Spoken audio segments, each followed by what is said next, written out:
Hey guys, this is Maria from freewaysocial.com, and in this video I'll show you how to add text on TikTok. Keep in mind that not every TikTok user turns on sound while viewing videos, so by adding text to the videos you will be able to communicate with these type of users.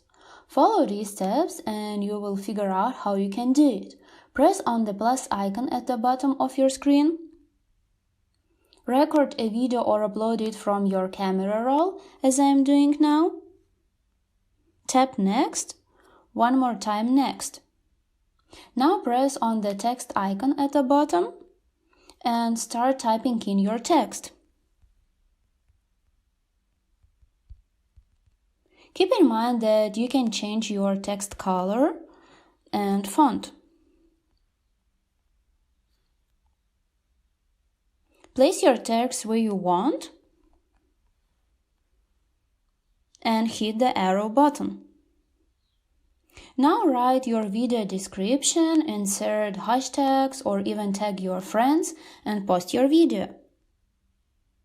That's it. I hope this guide was helpful and you were able to add text on TikTok. Don't forget to like this video and visit us at freewaysocial.com.